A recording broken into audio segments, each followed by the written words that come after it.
4 মাসের বেতন বঞ্চনার শিকার হয়ে কর্মবিরতিতে সামিল ধর্মনগর জেলা হাসপাতালের সাফাই কর্মীরা। সাফাই কর্মীরা জানান, দীর্ঘ 4 মাস যাবৎ বেতন না পেয়ে বুধবার ধর্মনগর জেলা হাসপাতালের সাফাই কর্মীরা কর্মবিরতির সিদ্ধান্ত নেন। বিগত 2014 সাল থেকে হাসপাতালের পরিষেবা ব্যবস্থার সঙ্গে একনিষ্ঠভাবে যুক্ত সাফাই কর্মীরা জানান, বারবার কর্তৃপক্ষের দ্বারস্থ হলেও বকেয়া বেতন মেটানোর বিষয়ে কোনো সদর্থক পদক্ষেপ নেয়নি এরা। ফলে চরম আর্থিক সংকটের মধ্যে পড়তে হয়েই বাধ্য হয়ে তারা কর্মবিরতির পথে বাধ্য হন। সাফাই কর্মীদের অভিযোগ, বর্তমান দ্রব্যমূল্যের আকাশ ছোঁয়া মূল্যবৃদ্ধির ফলে বিগত কয়েক মাস ধরে পরিবার চালানোই এখন দায় হয়ে দাঁড়িয়েছে। অনেকেই ধার দেনা করে সংসার চালাচ্ছেন। সময় মতো বেতন না পাওয়ায় সন্তানদের পড়াশোনা, চিকিৎসা ও দৈনন্দিন খরচ সামলাতে চরম সমস্যায় পড়তে হচ্ছে তাদের। দ্রুত বেতন প্রদান না হলে আগামী দিনে এরা বৃহত্তর আন্দোলনের হুঁশিয়ারি দেন। এদিকে সাফাই কর্মীদের কর্মবিরতির জেরে হাসপাতালের পরিষেবা ব্যবস্থা ব্যাপকভাবে ব্যাহত হতে শুরু হয়েছে। হাসপাতালের বিভিন্ন ওয়ার্ড, করিডোর, শৌচাগারে পরিষ্কার পরিচ্ছন্নতার কাজে ব্যবহৃত হওয়ায় রোগীরা এবং রোগীর আত্মীয় স্বজনেরা উদ্বেগ প্রকাশ করেন। অনেকেই হাসপাতালের বেহাল স্বাস্থ্য পরিকাঠামো নিয়ে ক্ষোভ উগরে দেন। ঘটনার পর হাসপাতাল কর্তৃপক্ষের তরফে বিষয়টি ঊর্ধ্বতন দপ্তরে জানানো হয়েছে বলে জানা গেছে। তবে কবে নাগাদ বকেয়া বেতন মিটবে সে বিষয়ে এখনও স্পষ্টভাবে কোনো আশ্বাস মিলেনি। ফলে পরিস্থিতি দিনকে দিন অনিশ্চয়তার দিকে যাচ্ছে। ধর্মনগর থেকে নিজস্ব প্রতিনিধি রিপোর্ট, শ্যামলী ত্রিপুরা। আমরা 2014 থেকে সে কাজ করেন তো ক্লিনিকের কাজ কত টাকা করে পান? 6000 তা আজকে কি হয়েছে? ও তো আমরা বেতন পাই না। 3-4 মাস গেলে গিয়া কইতে একবার দেখি না বেতন যে পাই না। এখন আমরা খাইতাম কি তা, গাড়ি ভাড়া নাই, গরু কিছু চাউল টাউল নাই, এর লেগিয়া টাকার লেগিয়া এখন আমরা ওই আপনারা কতজন স্টাফ আছে? 14 জন। আমরা তো আইসি পেটের দায়ে কাজ করতাম। এই কথাটি কে করে? তো আগে সুপারভাইজার আসলো, এখন তো আর সুপারভাইজার নাই। কে সুপারভাইজার আছে? আগে তো সুপারভাইজার আসলো, কয়দিন পর পাল্টে তো সুপারভাইজার। কে কইছে আপনারা না পড়লে বাইরে যান? ওই তো আগের সুপারভাইজারে একদিন তো রাস্তায় রাজু যদি ঠিক মতো যদি টাকা টুকা না পাইতে আমরা কাজ করতাম।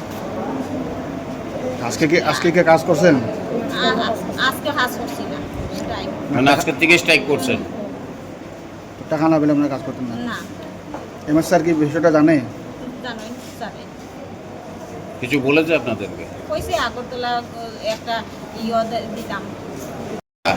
আমরা সমস্যা হইলো আমরা যে বেতনটা আমরা প্রতি মাসে মাসে ক্লিয়ার হয়, 3 মাস 4 মাস জন্য লেখাপড়ে 1 মাসের দেয়। আর আমরা কাগজপত্র হইল 9185 টাকা। এই কোম্পানি আমরা মাসে 6000 টাকা দেয়, 200 টাকা করে দিন দেয়। কোন কোম্পানি? NBS company. আপনারা কি হসপিটালে কাজ করেন? হ্যাঁ, কোন হসপিটালে? এই ধর্মনগর আছে, ডিস্ট্রিক্ট। এখন কয় মাস থেকে টাকা পাইতেছেন না? আমরা 3 মাস হয়ে গেছে, 4 মাস রানিং, আজকে 10 তারিখ। কতজন আছেন আপনারা? 14 জন। কি কাজ করেন আপনারা? আমরা তো ওয়ার্ড পরিষ্কার, শিফটিং, ঝাড়ু, ধুলাই টুলাই সব কিছু করি এবং জাবরাও আছে কোম্পানি কি টাকাটা আপনাদের অ্যাকাউন্টে দিত? অ্যাকাউন্টে। তাহলে কম টাকা যদি দিত আপনারা কি আগে প্রতিবাদ করছেন না? করছি, এমএস স্যাররা জানাইছিলেন? জানাইছি। এমএস স্যারে কি কইছে? স্যারও তো কইছে যে স্যারের দায়িত্ব নাই, মেন তো কোম্পানি। আচ্ছা, অ্যাকচুয়ালি তো কোম্পানি মেন।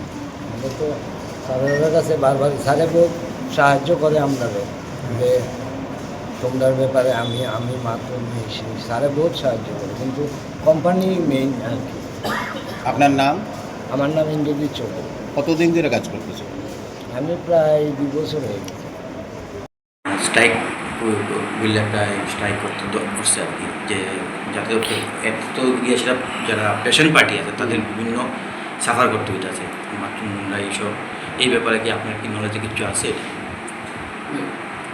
আমার যে NABS যে সুইপিং স্টাফ, ওরা অ্যাকচুয়ালি আউটসোর্স করা। NABS নামে সংস্থা, ওদেরকে অ্যাপয়েন্ট করা হয়েছে। ওরা গত 3-4 মাস ধরে বেতন পায় না।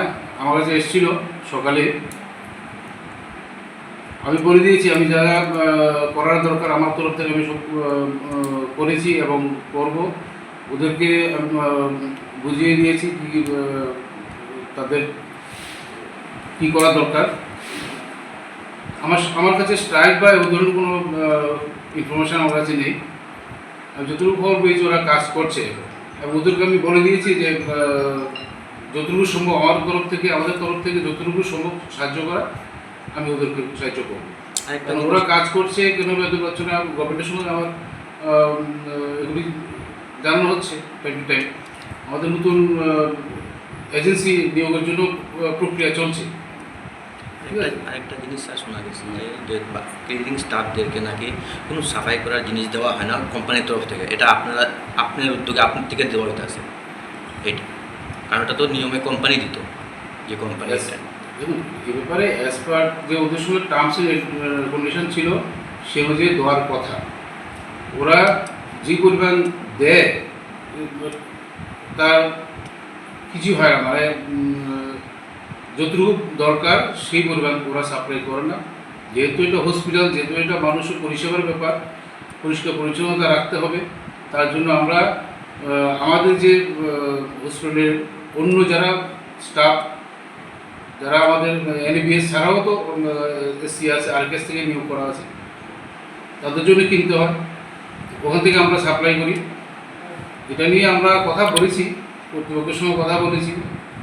NABS যে কর্তৃপক্ষ তাদের সঙ্গে আমাদের চিঠি দেওয়া হয়েছে, কিন্তু কোনো রেসপন্স পাইনি আমাদের। আরেকটা জিনিস স্যার, NABS কোম্পানির যে স্টাফগুলো আছে তাদের বিরুদ্ধে প্রচুর কমপ্লেন, বিভিন্ন পেশেন্ট পার্টি হোক যেই হোক। এই কোম্পানির বিরুদ্ধে আপনারা কোনো অ্যাকশন কেন নিচ্ছেন না স্যার? অ্যাকশন এই অনেকবার স্টাফদের যে ইনএফিশিয়েন্ট, তারা ভালো কাজ করে না বা ব্যবহার খুব একটা মার্জিত না, এই ব্যাপারগুলি নিয়ে অনেকবার কথা হয়েছে, আমাদের চিঠি দেওয়া হয়েছে এবং আমরা ডিসিশন নিয়েছি যে এই যে সংস্থাকে আমরা ব্ল্যাকলিস্টেড করব। নেক্সট আমরা যখন আমরা প্রক্রিয়া চলছে, এই টেন্ডার প্রক্রিয়াতে NABS-কে আমরা অ্যালাউ করবো না, এই কোম্পানি এই যে সংস্থাকে আমরা অ্যালাউ করবো না, এইটুকু আমরা ডিসিশন নিয়েছি। এবং এই ব্যাপারে আমরা DM ম্যাডামের সঙ্গে কথা হয়েছে, DM ম্যাডামও সম্মতি প্রকাশ করেছে যে না, এই সংস্থা যদি কাজের মান যদি ভালো না থাকে ওদেরকে কন্টিনিউ করা দেওয়া যেতে পারে না।